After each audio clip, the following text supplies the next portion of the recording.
Would you rather have one perfect post or 5 good ones? What do you think works better with your content? Intuition, creativity, or data? And what's that one thing that school should have taught all of us about writing for the business world? Today, we're going to talk about crafting content.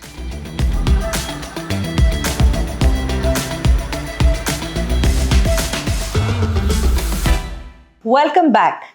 This is Kavitha, and we're ready for episode 6 of our Unwired series. And joining me today are two beautiful ladies from our content team, Patricia and Takunda. Welcome, ladies. Thank you for having us. Today is an interesting episode. What we're going to be doing is bringing two schools of content together. While Patricia focuses more on structured content, branded content, brand campaign development, we have Takunda, who looks more at social media content. So I'm going to be throwing these questions to these ladies to come up with answers that will bring you two creative minds from two different schools of thought. So let's get started. Takunda, so let's go. The first question goes to you. How do you craft social media posts that are creative, engaging, and relevant, but at the same time, they also need to resonate with your target audience? Great question. Thank you so much, Kavitha. So for me, with social media posts, it's a blended post of 3 items, which include creativity, relevance, and a clear message. Unlike blogs or newsletters where you have the space or rather the paragraphs to explain yourself, in social media posts, you have to hit the goal directly. So I consider that what does my audience want to hear? I have to tell them in that short space of time. And also I consider what is catchy. For example, if you're addressing AI, there are so many social media posts on AI, but what makes your target audience choose to read your caption? It is creativity in the headline or the tagline that is catchy. So when you're writing a social media post, you have to make it catchy, and you also have to show your audience the solution within the first line that you present your social media post. That's great. I think great sum up. So Patricia, now the lady of the hour. You do a lot of internal emails, newsletters for customers, brand campaign development. So what do you say are the creative layers that you need to go through when you pull together content so that you don't lose the message and you don't lose the visual and you bring the two together? Okay, thank you for that question, Kavitha. Well, first thing, Kavitha, you need to know the brand first if you want to get creative with your emails. Because you can never go full-on creative without knowing the story of your brand. Each brand has a unique brand story that, as a creative copywriter, I need to communicate it well to the audience. So this includes choosing the right colors, choosing the right tone of voice. Now, when it comes to creativity, you can be creative in both internal and external newsletters. And to begin, you need to consider the email's focal points. So focal points are the important details that you need to include in the email. Say, for example, I need to make a wrap-up email. So the wrap-up email will include a wrap-up message, event highlights, event statistics, or even a follow-up resource for customers. And then when you determine these focal points, you also have to now start with the draft. Now, when we say draft, when it comes to writers, we only think about the written form. For us creative writers, we have to think about it also visually, which you also remind me to always do. Because creative internal or external newsletters need to be think of visually. So you might add animated banner, a section header, or you can add other graphic elements or icons and emojis for emphasis on important details. Now, this is not just for like visual appeal of the email that you're sending out, This is also to ensure that you have the perfect balance of both visuals and text on your email. Now, lastly, if you got all these visuals done, all this written text done, you also have to think about it in terms of technical requirements. Now, for me, Kavita, I always think that too much of everything is not good. So imagine you have this amazing newsletter, amazing visuals, amazing writing, but then when your client sends it out, the banner is not working, the icons are not showing. So that's definitely a no for our client. So if you're not sure, what you can do is consult your designers, ask for creative input or technical input. It's very interesting what you say. And although you both have been talking about completely two different types of or ways to deal with content, it's interesting how you both are going back to working to a structure and really thinking about what you want to say, but saying it completely differently. I think very interesting mix here. So now let's go back to Takunda. Now, you see today with social posts, there's so much of infographics that's coming into play, especially with business content, right? So, how do you think visualization helps boost engagement when it comes to social strategy? How does it bring clarity and connection? That's a good question, Kavita. So, in a world where we are living right now, people, their reading has become short span. So, you find that people are looking for facts and figures. The moment they immediately open, be it a blog, be it anything, they don't read throughout the blog, but they just want to see, okay, what is being stated, what are the facts that are there. It's like information in its simplicity. So you find that in a world where we have text overloading people and where it's a busy world, people are working and they don't really have time to read over 10 pages. They want to know exactly in a short space of time what is happening, what are the facts, what are the figures. Let's take for example that you are doing probably a subject on AI and sustainability. People already know, okay, there's AI, there's sustainability, but they want to know the facts. What are the companies that are engaging in AI and sustainability? It's like engaging, it's quick. When they see figures, they tend to be interested more. It's like a click. When you see figures, you're like, oh, this brings out the interest in people of what they want to see. People tend to like things that are more visual nowadays. Not that I'm disputing that text still works, but when you give people facts, they tend to be interested. It's like research presented at that moment, at that second. So I think that with infographics, you draw attention of your audience, you draw attention of your readers, and you also draw attention of many people that do not like to read, paragraphs and paragraphs and paragraphs of information. Right, very good. So you're really thinking about that instant click that you make or that connection when someone says, "Oh, that looks interesting." I want to talk about an instant connection of a different kind now. Patricia, you have been specializing in doing brand compliant copy creatives for our multinational clients. It's a very difficult, I think, part of a writer's job to be able to so beautifully communicate the tone of voice.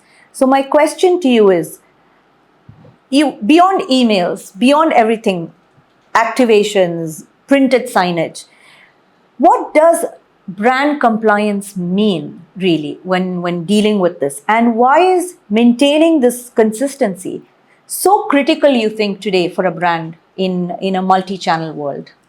Okay, first thing, Kavita, I love that question. So, brand compliance is something that I really love doing.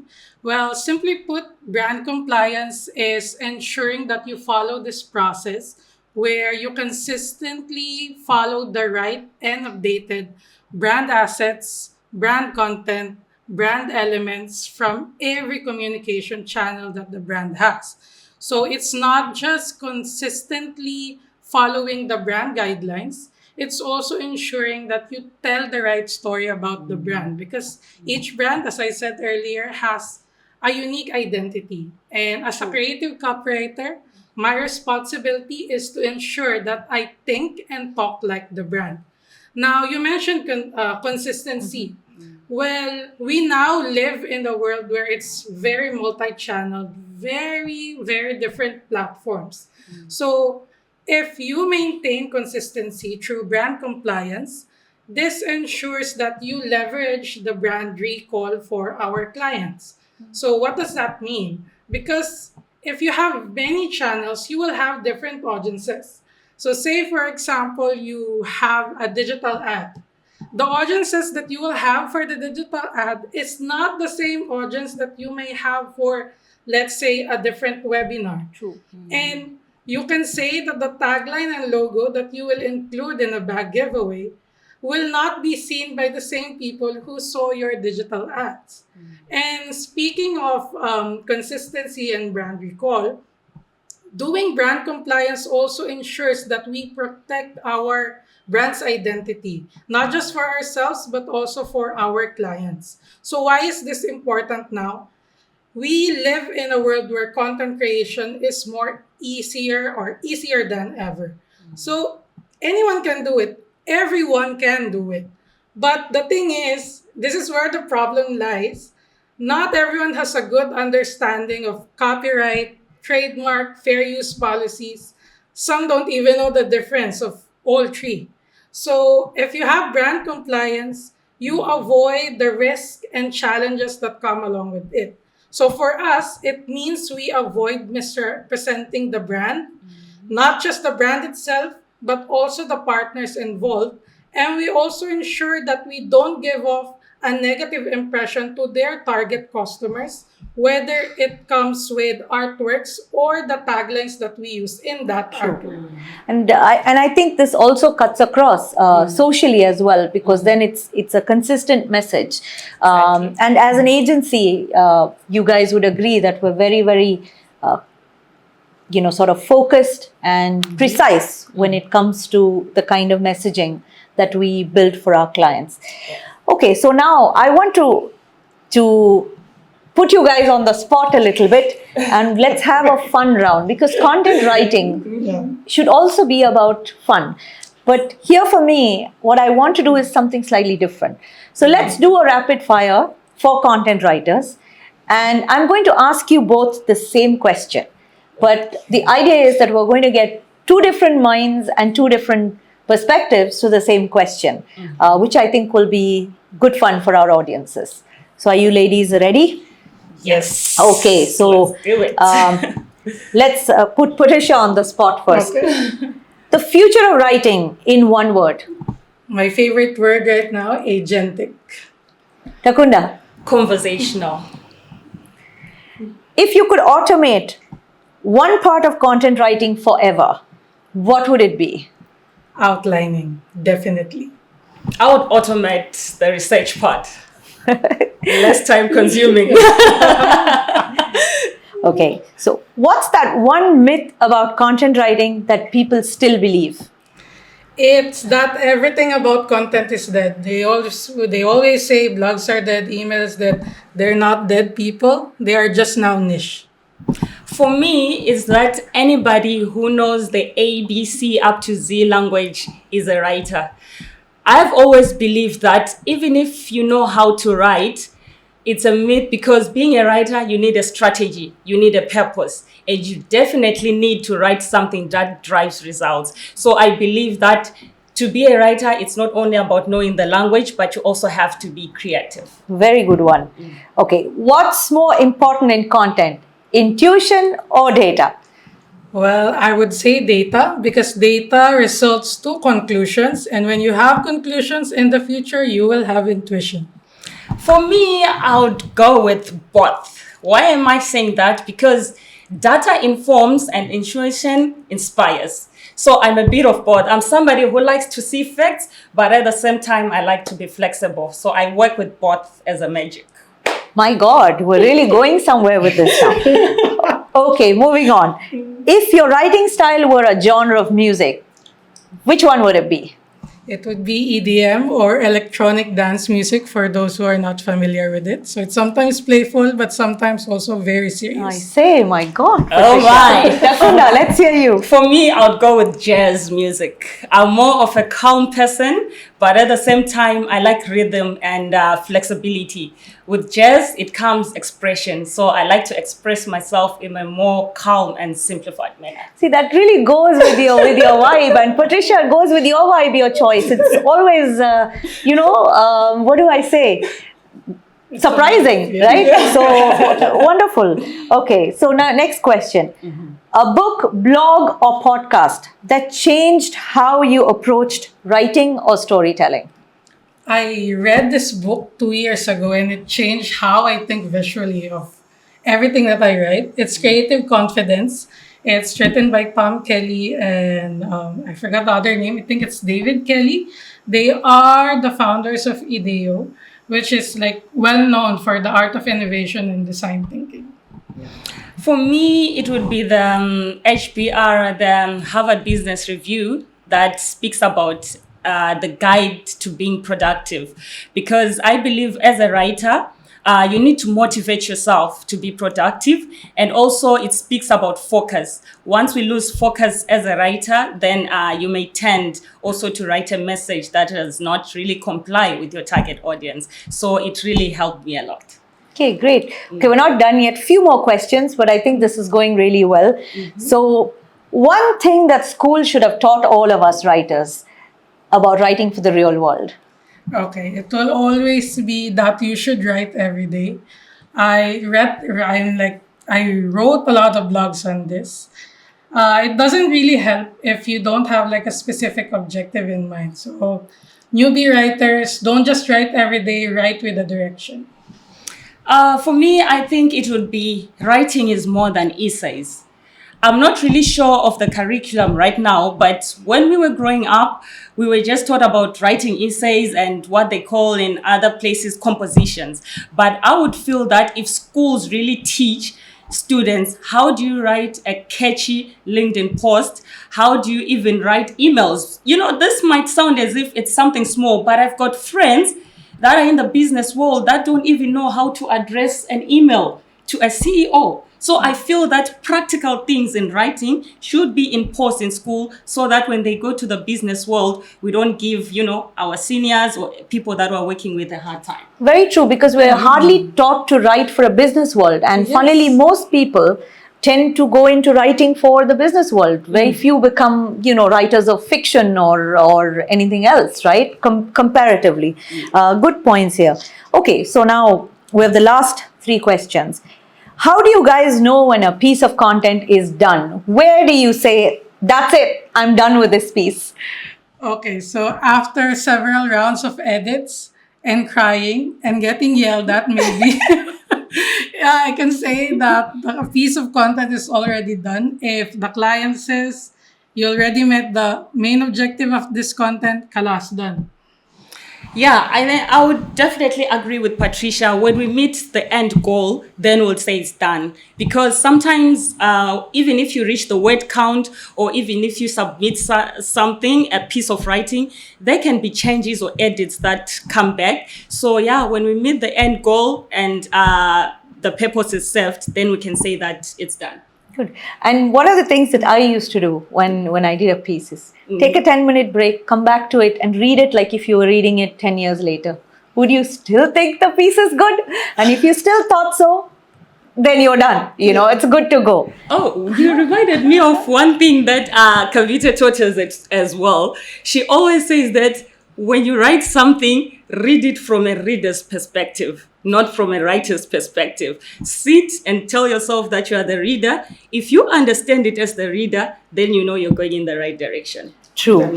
Okay, so are you a team content calendar or a team post when inspired?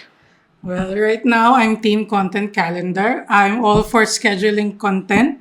And I have like a separate calendar, which is the engagement calendar, which actually should be the focus of all content teams. Yeah, true. We are actually both, I think, team content calendar because we believe in planning in as much as we will engage some sparks that come along the way and some ideas and some creativity. But we believe that if you plan something ahead and it's scheduled, you are better prepared and you can also give fabulous results. Okay, and now finally we're at the last question and we're going to go back to where we started. Would you rather have one perfect post or 5 good ones? I would go for 5 good ones. Why? Because perfection is subjective, not a myth, but subjective. Because what is perfect for you may not be perfect for your audience. For me, I'm going in the other direction. I prefer one perfect post because I'm not a person who likes to be overloaded with information. So in a world whereby we have a lot of people writing the same thing at the same time, I tend to want, okay, what is correct? Which one is, what should I take or what should I not? So I think from my side, one post will really be enough to make me go through the day. Great. I think it's been a really, really good, fun conversation. And, CXO Strategies is very proud to have ladies like you on our content team working with our clients and delivering results. I think it's been a great chat. And you ladies continue to surprise me every day with your creativity. Thank you very much.